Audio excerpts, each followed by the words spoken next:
राकेश जब ऑफिस से आया तो राकेश के बड़े भाई, जो कि इस दुनिया में नहीं थे, कि बेटी पीहू के मुंह से पापा पापा शब्द सुनकर पैर ठिठक गए।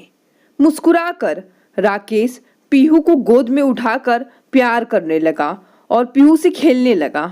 पीहू 1 वर्ष की चुलबुली लड़की, बोलना अभी आरंभ ही किया है, 2-4 शब्द ही बोलती है। आज पहली बार पापा बोला है। हॉल में पीहू की माँ ममता यादों में खो गई। पीहू के पापा बोलने और राकेश को पापा समझने पर वह क्या प्रतिक्रिया दे, क्या सोचे और क्या करे, कुछ नहीं सूझ रहा था। उसकी आंखें छलक गई। दुपट्टे से आंखों को ढककर अंदर कमरे में चली गई और फफक कर रोने लगी। ममता बिस्तर पर धम से गिर गई। मालूम नहीं कब तक ये भिगोती रही। रात हो चुकी थी। अंधेरे को दूर करने की कोई दिलचस्पी नहीं थी ममता में। पीहू के पापा शब्द उसके दिमाग में गूंजते रहे। पीहू 1 घंटे तक चाचा के साथ खेलती रही। फिर उसे भूख लगी और चाचा की गोद से नीचे उतर भागी। पीहू की दादी पीहू के पीछे ममता की कमरे में गई। बत्ती जलाई। बत्ती जलते ममता चौंक गई। फटाफट बिस्तर से उठी और पीहू को गोद में लिया। मैं पीहू के लिए खिचड़ी बनाती हूँ, इसका खाने का समय हो गया है। बहू को रोते देख पीहू की दादी ने कहा, तुम पीहू के साथ बैठो, खिचड़ी बनी हुई है, मैं दे जाती हूँ। रात में पीहू के दादा और दादी के बीच वार्तालाप होता है कि आज पीहू ने राकेश को पापा कहा। राकेश की उम्र विवाह योग्य है। ऑफिस का काम भी अच्छी तरह संभल रहा है। पीहू ने आज चाचा को देखकर पहली बार पापा कहा। पीहू ही चाचा को पापा समझती है, उसी के साथ खुश रहती है। अगर राकेश की शादी ममता के साथ हो जाए, सबके हित में रहेगा। पीहू के दादा ने कुछ सोच कर कहा, बात तो उचित है कि घर की बात घर में रहे, इज्जत बाहर ना जाए, परंतु क्या ममता और राकेश इस पर राजी होंगे? उन दोनों की रजामंदी तो चाहिए। उनको मनाना पड़ेगा। घर की सुख शांति और इज्जत के लिए बात करनी पड़ेगी। हो सकता है कि पहले ना नुकुर करेंगे, बाद में सब मान जाते हैं। कुदरत और समाज भी इजाजत देता है। भाई की मृत्यु के बाद छोटा भाई भाभी के साथ विवाह करता है। उनको मनाना पड़ेगा। बड़े बूढ़ों के साथ उनको बिठाना पड़ेगा। समाज की ऊंच नीच बतानी पड़ेगी। वो बच्चे हैं, उनको हर कीमत पर इस फैसले के लिए रजामंद होना ही पड़ेगा। दादी ने तो अपना फैसला दादा को सुना दिया। भाग्यवान, तेरी बात ठीक है। यह हमारे पुराने वाला समय नहीं कि जब बच्चे चुपचाप अपने अभिभावकों की बात मानते थे। विवाह के लिए बड़े बूढ़े ही लड़का लड़की देखते थे। लड़का लड़की एक दूसरे को विवाह के समय ही देखते थे। आज वो बात नहीं है। यदि राकेश की पसंद कोई और है, क्या उस पर अपना फैसला थोपना उचित होगा? दादी ने पलट कर कहा, तुम अपनी जायदाद, संपत्ति, प्रॉपर्टी का बंटवारा कर दोगे? ममता इस घर में नहीं रहेगी तो उसका हिस्सा तो है। जवान है, राकेश की हम उम्र है। पीहू उसको पापा समझती है। तुमको पहल करनी है। ममता के माँ बाप के पास कल सुबह संदेश भेजो। ममता से मैं बात करती हूँ। उसके माँ बाप से उस पर दबाव डलवाना तुम्हारा काम है। राकेश से हम दोनों बात करेंगे। अपने बड़े मामा की बात को बहुत मानता है। भाई से मैं बात करती हूँ। दादा और दादी का राकेश के साथ बहू के विवाह के पीछे मुख्य कारण परिवार की अटूट संपत्ति है, जिसका वे बंटवारा नहीं चाहते। उनका बड़ा बेटा पिछले वर्ष एक सड़क दुर्घटना में चल बसा। उसके विवाह को केवल 1 वर्ष हुआ था। बहू गर्भ से थी। पीहू ने शुरू से राकेश को ही देखा, उसी को पापा समझती है। हम उम्र राकेश और ममता के विवाह में उनको कोई आपत्ति नहीं नजर आई। धर्म और समाज ने ऐसे विवाह को मान्यता दे रखी है। राकेश और अनु कॉलेज से ही एक दूसरे के नजदीक थे। नजदीकियां प्यार में बदल चुकी थीं। दोनों अपने परिवार से विवाह की अनुमति मांगते, तभी राकेश के भाई के निधन के कारण शोकाकुल वातावरण में बात नहीं हो सकी। बरसी के बाद ही कुछ हो सकता है। पिछले महीने बरसी भी हो गई। इधर राकेश के माँ बाप राकेश और ममता के विवाह पर चर्चा कर रहे थे। उसी रात उसी समय राकेश और अनु भी अपने विवाह के लिए सपने देख रहे थे। अपने परिवारों से अनुमति लेने की बात कर रहे थे। सपने तो सपने ही होते हैं, हर कोई देखता है, लेकिन साकार तो किसी विरले के ही होते हैं। हाथ की लकीरें कुछ जुदा होती है, सपनों से मिलाप नहीं होता। नदी के दो किनारे होते हैं, सपने और हकीकत जो साथ साथ चलते हैं पूरी उम्र, परंतु एक नहीं होते। कुछ ऐसा ही राकेश और अनु सोच रहे थे। अगली सुबह का सबको इंतजार था। राकेश से पहले उसके माँ बाप बिस्तर छोड़ काम में जुट चुके थे। राकेश का बड़ा मामा तड़के ही बहन बहनोई की सेवा में हाजिर था। राकेश की माँ ने रात सोने से पहले ही बड़े भाई को फोन कर दिया था। सुबह चाय की चुस्कियां में भाई को समझा दिया कि यह विवाह उनके लिए कितना महत्वपूर्ण है। घर की संपत्ति और इज्जत किसी भी हालत में दहलीज पार नहीं जानी चाहिए। समय की नजाकत देखते हुए बड़े मामा फटाफट ममता के मायके पहुंच गए। सुबह सुबह बिना कोई इत्तला के अचानक मामा को देख ममता के माँ बाप सोच में आ गए। झट से नाश्ते के इंतजाम में जुटे तो मामा ने बिना किसी औपचारिकता के ममता और राकेश के विवाह का प्रस्ताव रखा।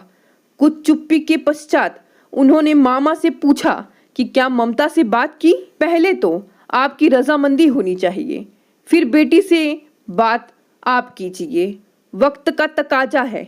आप ममता की उम्र देखो, मात्र 27 में विधवा, पूरी जिंदगी है, 1 वर्ष की बच्ची है।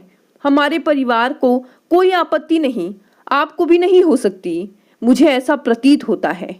बेटी की रजामंदी आप लीजिए, लेकिन उसको समझाना आपका कर्तव्य है। मामा के कथन में आदेश था। चलते चलते मामा ने कहा कि इस शुभ कार्य में विलंब नहीं होना चाहिए। यदि संभव हो तो मेरे साथ चलिए और आगे लगे हाथ बेटी से भी बात कर लीजिए।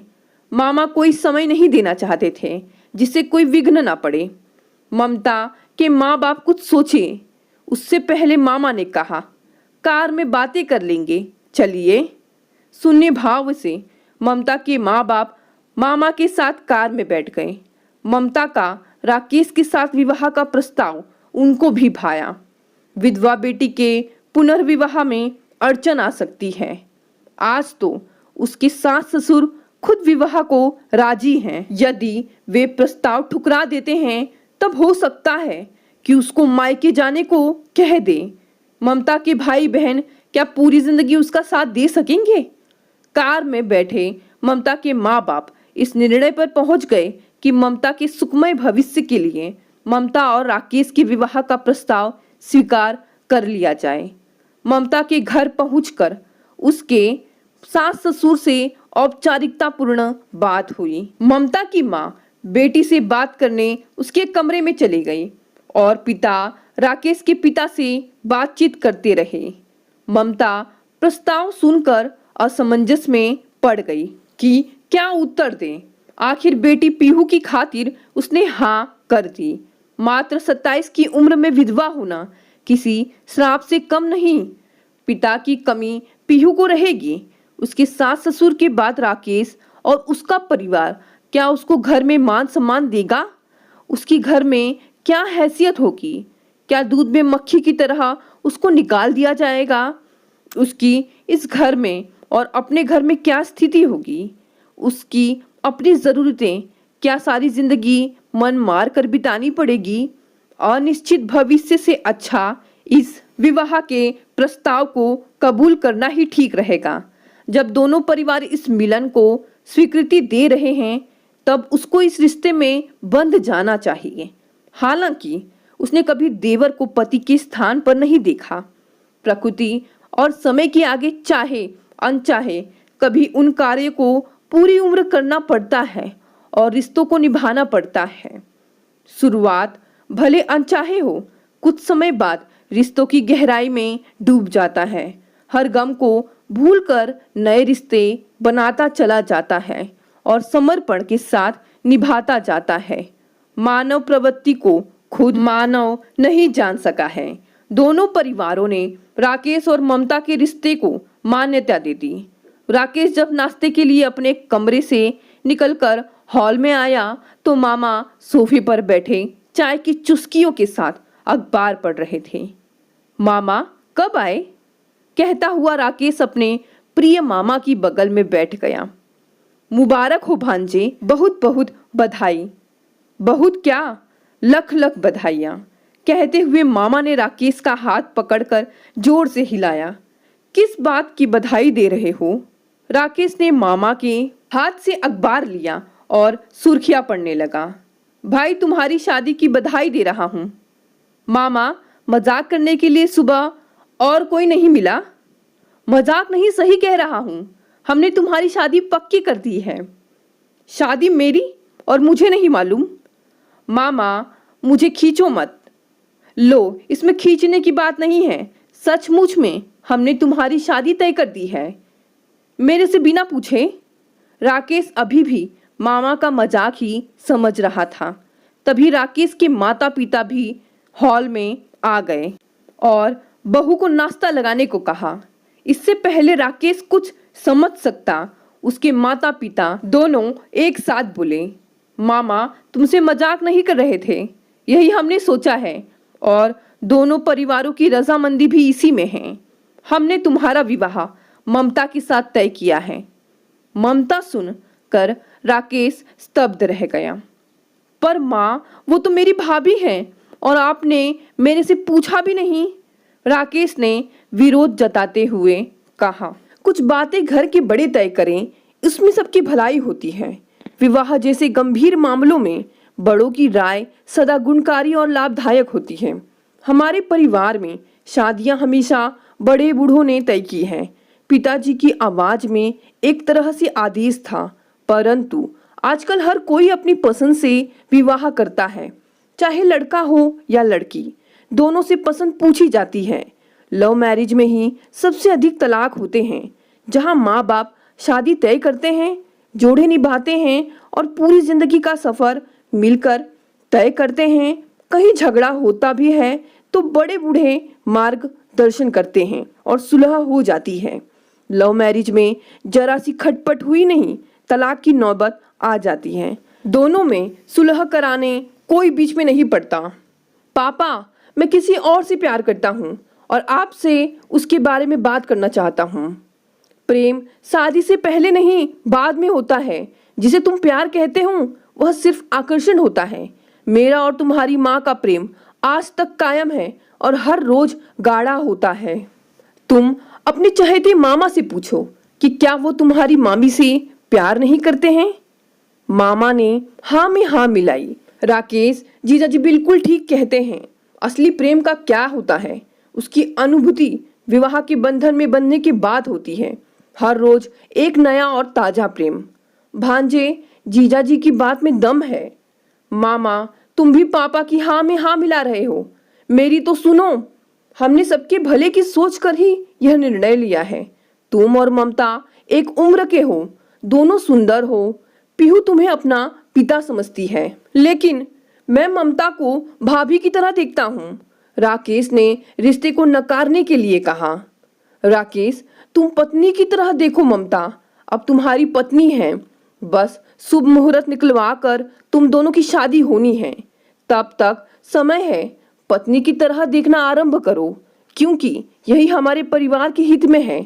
हम बिल्कुल नहीं चाहते कि हमारी इज्जत और दौलत कहीं बाहर जाए। कभी कभी अपना जीवन परिवार के लिए कुर्बान करना पड़ता है। हर ख्वाहिश पूरी हो यह जरूरी नहीं। आज तुम किसी से शादी करना चाहते हो। यदि तुम्हारा भाई जीवित होता तब जरूर तुम्हारी चाहत संपूर्ण होती, परंतु अब हालात कुछ जुदा हैं। अपना नहीं, परिवार का सोचना है तुम्हें। राकेश के माँ बाप ने अंतिम शब्द कह दिए। राकेश मजबूर हो गया। वह गुमसुम रहने लगा। माता पिता समझते थे कि एक बार शादी हो गई तब धीरे धीरे समय के साथ सब ठीक हो जाएगा। शादी की तैयारियां शुरू हो गई। राकेश का मन किसी भी काम में नहीं लग रहा था। उसके दिल दिमाग में अनु बसी हुई थी। कैसे उसके स्थान पर भाभी को बिठाए? अनु को भूलना आसान नहीं था। अनु से एक दो बार मिला। अनु कहती, राकेश सुनता रहा। घर छोड़कर अनु के साथ भागकर अलग दुनिया बसाने का ख्याल आया, परंतु अनु ने समर्थन नहीं दिया। जब हमने प्यार किया है तो डरे क्यों? सबके साथ सबके सामने विवाह के बंधन में बंधेंगे। पूरी जिंदगी भगोड़ा नहीं बनना। अनु घर छोड़कर भागकर शादी करने के पक्ष में नहीं थी। राकेश मेरे परिवार की इज्जत और प्रतिष्ठा है। मैं भागकर अपने परिवार की मान, प्रतिष्ठा और इज्जत पर दाग नहीं लगाऊंगी। अनु उसके साथ भागने को तैयार नहीं थी। राकेश के माता पिता ममता के साथ विवाह को आतुर थे। वे अनु को बहू बनाने को तैयार नहीं थे। उनकी अपनी मजबूरी थी। अनु का साथ ना मिलने पर मजबूर राकेश भाभी के साथ पवित्र अग्नि के समक्ष 7 फेरे लेकर विवाहित हो गया। 7 फेरे और 7 वचन ममता के साथ ले रहा था, लेकिन उसकी आंखों के आगे अनु का खूबसूरत चेहरा आ रहा था। उसे ऐसा एहसास हो रहा था कि वह 7 फेरे ममता के साथ नहीं बल्कि अनु के साथ ले रहा है। वास्तविकता कुछ जुदा थी। विधिवत रूप से उसने ममता को पत्नी स्वीकार किया। घर में सभी प्रसन्न थे कि घर की इज्जत घर में रही और व्यापार का भी बंटवारा नहीं हुआ। राकेश के माता पिता और मामा सबसे अधिक प्रसन्न थे। राकेश का मन कहीं और तन कहीं और। वो क्या कर रहा है उसे खुद एहसास नहीं। बस जैसा परिवार चाह रहा था करता रहा। एक अनु का आसरा था। वो भी साथ निभाने को तैयार नहीं हुई, लेकिन मन मस्तिष्क से भूल जाना भी इतना आसान नहीं था और जो जीवन संगनी बनी उसे दिल में बसाना आसान नहीं था। रात कमरे में राकेश पंखे को टकटकी लगाकर देख रहा था। करवट बदली और नींद में वह अनु बुदबुदा गया। एक पल को अनु शब्द सुनकर ममता का दिल सुन्न हो गया। उसका मन भी विचलित हो गया कि राकेश के मन में आज भी अनु बसी है। क्या उसकी शादी महज औपचारिकता है? मन में क्या है? क्या अनु के साथ मन का रिश्ता है? ममता ने समय के लिए यह सब छोड़ दिया। समय ही घाव देता है और मरहम भी वो ही लगाता है। शादी के 1 साल बाद विधवा हो गई और अब फिर सुहागन। समय की ताकत का उसे अंदाजा बखूबी इस छोटी उम्र में हो चुका था। उसने राकेश से कभी इस बात का जिक्र नहीं किया कि वो नींद में अनु बुदबुदाता है। वह समझ गई कि अनु अभी भी पति के दिल में है। 1 वर्ष बीत गया। अनु का भी विवाह हो गया। अब ममता ने एक बेटे को भी जन्म दे दिया। परिवार में खुशियां छा गई। माता पिता की खुशियां का कोई ठिकाना नहीं था। एक पौत्री और एक पौत्र के साथ परिवार संपूर्ण हो गया। उससे अधिक खुशी इस बात की थी कि राकेश ममता के करीब आ गया था। उसका ध्यान अपने से भी अधिक रखता था। हर छोटी बड़ी बात की फिक्र रखता। ममता भी आश्वस्त थी कि राकेश देर से सही मन से भी उसके समीप आ रहा है। बीतते समय के साथ राकेश का मन ममता में रम गया। तन के साथ मन भी जुड़ गए। ममता ने कभी पति से अनु का जिक्र नहीं किया। अपने सुखी जीवन और गृहस्थी में कोई विघ्न नहीं लानी चाहती थी। अब उसे अनु कहना भी छोड़ दिया था। विवाह के बाद विचलित मन के कारण राकेश ममता के साथ हनीमून नहीं गया। फिर अगले वर्ष पुत्र ईशान के जन्म के कारण वर्ष बीतते गए। इन 5 वर्षों में छोटे बच्चों के कारण कभी घूमने नहीं निकले। पहले राकेश की मनोदशा और फिर कभी छोटे बच्चों के कारण या फिर काम की व्यस्तता। आज 5 साल बाद राकेश ने ममता के साथ हिल स्टेशन घूमने का प्रोग्राम बनाया। ममता खुशी से झूम उठी कि उसकी तपस्या और मौन रहने का फल मिल रहा है। लंबी कठिन परीक्षा का रिजल्ट आया है। 100% अंकों के साथ सुबह के 5:30 बजे ट्रेन देहरादून पहुंच गई। ट्रेन से उतरकर प्लेटफॉर्म पर ममता बच्चों और सामान के साथ खड़ी थी। राकेश टैक्सी वाले से बात कर रहा था। ममता की नजर कुछ दूर खड़े एक ग्रुप पर पड़ी जो अपनी कार के आने का इंतजार कर रहा था। उनको लेने वाली कार लेट हो गई थी और एक युवक कार के ड्राइवर से लड़ रहा था कि उसकी खामख्वा सुबह सुबह प्लेटफॉर्म पर परेड लगवा दी और खड़े खड़े इंतजार करवा रहा है। ग्रुप में एक लड़की पर नजर पड़ी और दिल धड़कने लगा। यह तो अनु लग रही है। घूर कर देखा, बिल्कुल ठीक पहचाना, यह अनु ही है। क्या यह भी मसूरी जा रही है?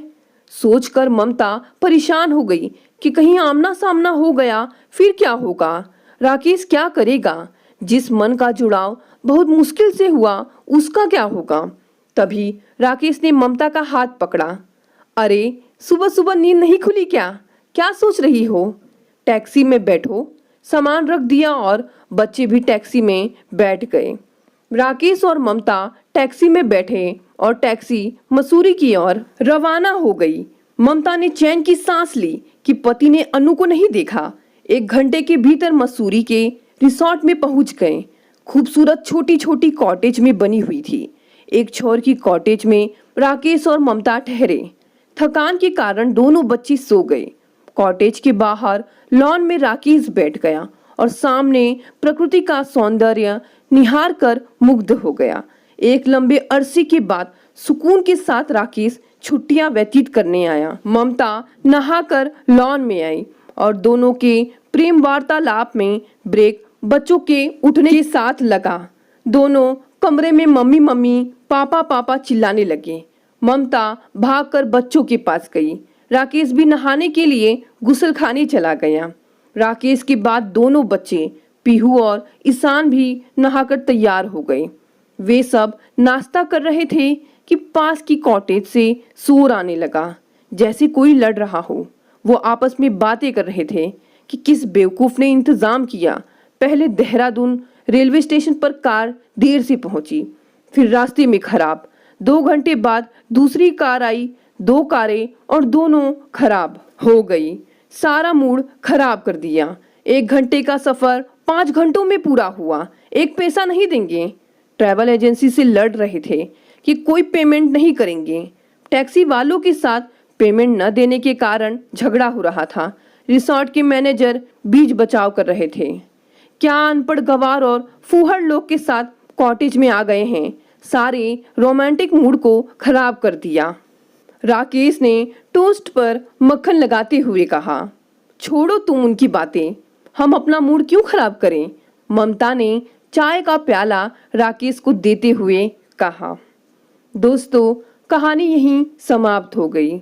आपको ममता और राकेश की कहानी कैसी लगी? कहानी पसंद आई तो इसे लाइक और शेयर भी करें। धन्यवाद दोस्तों, मिलते हैं अगली कहानी से।